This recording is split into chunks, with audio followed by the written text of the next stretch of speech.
네, 수도권의 장사시설, 특히나 화장장 부족 문제와 관련해서 자세한 이야기 취재 기자와 이야기 나눠보도록 하겠습니다. 박일국 기자. 예, 안녕하세요. 네. 과거에는 생각해보면 개인이 좋은 묫자리를 알아보기 위해서 좀 애를 써야 했다면 이제는 이제 화장 문화로 바뀌었기 때문에 예, 수도권은 그렇게 됐습니다. 네, 공공이 이제 화장장을 확충하는 것이 좀 시급한 현안이 돼버렸습니다. 예. 그러니까 결국에는 입지 결정하고 주민들을 설득하는 그 과정에 있어서 여러 문제들이 좀 있을 텐데요. 예. 저희가 앞서 보도해드린 뉴스를 보면 화성의 한백산 추모공원이 좀 성공 사례인 것 같습니다. 그렇습니다. 그 비결이 뭘까요? 뭐 여러 가지가 있겠습니다만 결국에는 돈 문제입니다. 돈이요? 예, 그렇습니다. 네. 화성시가 이번에 한백산 사업을 할 때 주민들한테 내놓은 주민지원금으로 내건 돈이 390억 원, 거의 400억 원에 육박하는 돈이거든요. 네. 지금 사업을 진행하고 있는 평택하고 비교하면 평택이 한 100억 정도 지금 내걸고 있는 상태이기 때문에 거의 4배 가까운 많은 액수라고 할 수 있고요. 아무래도 금액이 크다 보니까 주민들을 설득하기가 더 용이하고 그다음에 또 유치하겠다고 나오는 지역들도 마을들도 많아지는 그래서 사업을 좀 더 용이하게 할 수 있었던 그런 비결이라고 할 수 있겠습니다. 네. 근데 뭐 지원금을 한없이 많이 늘릴 수 있으면 좋겠지만 그게 또 쉽지는 않고 한계가 있잖아요. 그렇죠. 어떻습니까? 사업이 자꾸 무산되고 있는 현재 이천과 화성 사례를 좀 비교해 보면 조금 해법이 나올 수 있는데요. 네. 이천 같은 경우에는 지원금을 받고 우리가 유치하겠다는 동네가 나오긴 했으나 그 마을에 바로 인접해 있는 주변 지역 마을들이 혜택은 받지 못하는데 우리도 뭔가 손해는 보고 있다. 네. 이런 식으로 해서 주민들이 인근 지역 주민들이 반대를 해서 무산되는 경우가 많았습니다. 네. 근데 화성 같은 경우에는 어떻게 됐었냐면 화장장을 유치한 숲곡리 이외에도 숲곡리가 있는 그 매송면 일대에 주변 마을에도 지원금을 나눠줬어요. 네. 그랬기 때문에 아무래도 주민들을 설득하기 좋았다. 그래서 지원금을 어디까지 줄 것이냐 하는 그 범위도 좀 슬기롭게 좀 해결해 줄 필요가 있을 것 같고요.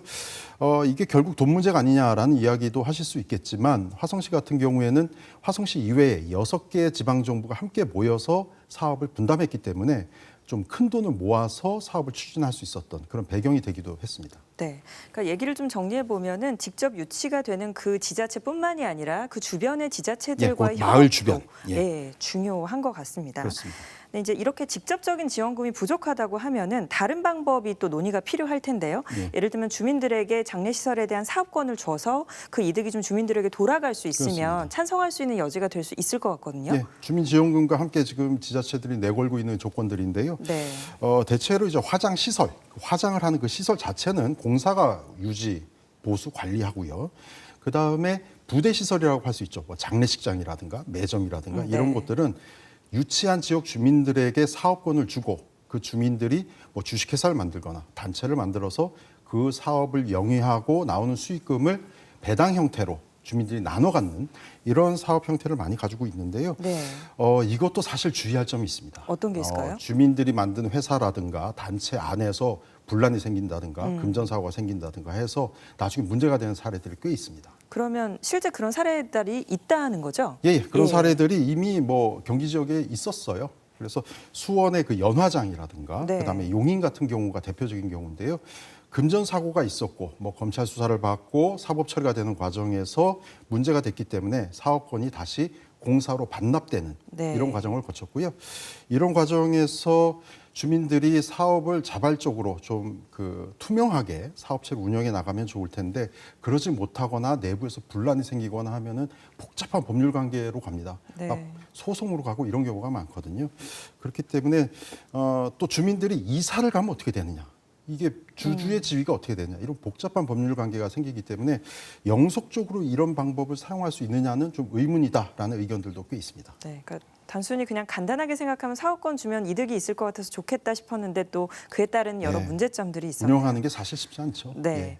그리고 이제 결국에는 중요한 게 이 장사시설, 장례시설에 대한 인식을 좀 바꿔야 되는 문제도 있지 않습니까? 아직까지도 좀 기피시설로 생각하는 경향이 있죠. 예, 그렇습니다. 네.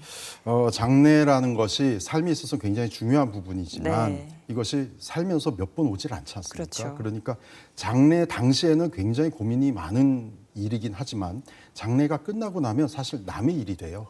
그렇기 때문에 이 사업 같은 경우에는 사실 주민들이나 시민들의 인식을 전환하기가 상당히 힘든 부분이 있습니다. 네.